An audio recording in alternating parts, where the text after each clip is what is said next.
May മാസം 27, 28 തീയതികളിൽ ഒരു യാത്ര മൂന്നാർ വഴി മാട്ടുപ്പെട്ടി വഴി വട്ടവട എന്ന ഗ്രാമത്തിലേക്ക്, തമിഴ്നാടിനോട് ചേർന്ന് കിടക്കുന്ന ഗ്രാമം വട്ടവട. ഈ സ്ഥലത്ത് പാറയും കല്ലും ആണ് ചെരിഞ്ഞു കിടക്കുന്ന സ്ഥലമാണ്. തണുപ്പുണ്ട്, നല്ല അന്തരീക്ഷമാണ്, വലിയ ശക്തമായ മഴയില്ല. അതുകൊണ്ട് ഇവിടെ പച്ചക്കറികൾ മാത്രം കൃഷി ചെയ്യുന്നു. ചെരിഞ്ഞു കിടക്കുന്ന സ്ഥലമാണ്, അവിടെ ആഴമുള്ള മണ്ണില്ല. അവിടെയാണ് ഇതൊക്കെ ചെയ്യുന്നത്.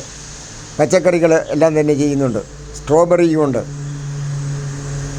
ഇതാ നല്ല ഞങ്ങൾ പോകുന്ന വഴിക്കുള്ള നമ്മുടെ കണ്ണിന് കുളിർമ നൽകുന്ന, ആനന്ദം നൽകുന്ന അങ്ങേയറ്റം പ്രകൃതിയിൽ ഓട് ഒരു ആകർഷണം തോന്നുന്ന വലിയ ഒരു, എപ്പോഴും കണ്ടാലും നമുക്ക് മതി വരാത്തതാണ് തേയിലത്തോട്ടങ്ങൾ. തേയില തോട്ടങ്ങൾ എന്നതിനേക്കാൾ തേയില ടീ ഗാർഡൻ എന്ന് പറയുന്നതായിരിക്കും ശരിയ. ഇത് മാട്ടുപ്പെട്ടിക്ക് അടുത്തുള്ള ഒരു സ്ഥലമാണ്. ഇതാണ്ട് നമ്മുടെ എക്കോ പോയിൻ്റ്, മാട്ടുപ്പെട്ടിയിലെ എക്കോ പോയിൻ്റ്. ഇവിടെ ആളുകൾ നിരവധി ആയിരക്കണക്കിന് ആളുകളാണ് ഇതിലൂടെ പോയിക്കൊണ്ടിരിക്കുന്നത്. മൂന്നാറിൽ വന്നതിന് ശേഷം ഇവിടെയൊക്കെ കാണാനായിട്ട് വരുന്നത്. ഇവിടെയാണെങ്കിൽ ബോട്ടിങ്ങിൻ്റെയൊക്കെ ഉള്ള സൗകര്യങ്ങളൊക്കെ ഉണ്ട്. പക്ഷേ ഇവിടെ നമ്മുടെ ഈ പരിസരമെല്ലാം എല്ലാവരും വൃത്തിയായിട്ട് സൂക്ഷിക്കുന്നില്ല എന്നുള്ളതാണ് അതിൻ്റെ ഒരു പോരായ്മ. കരിക്ക് വെട്ടിയിട്ട് അതിൻ്റെ ചകിരിയും മറ്റും ഇട്ടിരിക്കുന്നത് ഇതിൻ്റെ അടുത്താണ്. ഈ പറഞ്ഞ ആറിൻ്റെ അടുത്തായ ഇതിനെ കൂന കൂട്ടിയിട്ടിരിക്കുന്നത്. പ്ലാസ്റ്റിക്കുകളും എല്ലാം ഉണ്ട്. അത് നമ്മളെ അങ്ങേയറ്റം ഒരു ദുഃഖം ഉണ്ടാക്കുന്ന ഒരു കാര്യമാണ്.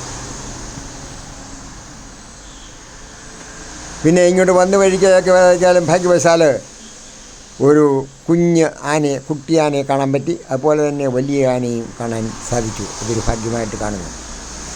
ഒരു കുഞ്ഞൊരാനയാണ് അങ്ങകലെ നിന്നിങ്ങനെ അങ്ങ് പോയിക്കൊണ്ടിരിക്കുകയാണ്.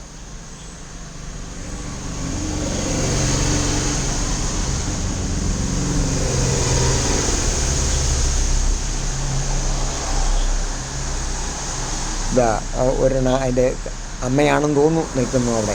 എൻ്റെ കൂടെ രണ്ടെണ്ണം കൂടെ കണ്ടെന്നൊക്കെ ആളുകൾ ഒരെണ്ണം കൂടി ഉണ്ട്. ഞാൻ ഒരെണ്ണത്തിനെ കണ്ടു. ഇതിനെ സൂക്ഷിച്ച് നോക്കിയാൽ ഒരെണ്ണം കൂടി ഉണ്ട്, എൻ്റെ അടുത്തായിട്ട് തന്നെ ഉണ്ട്.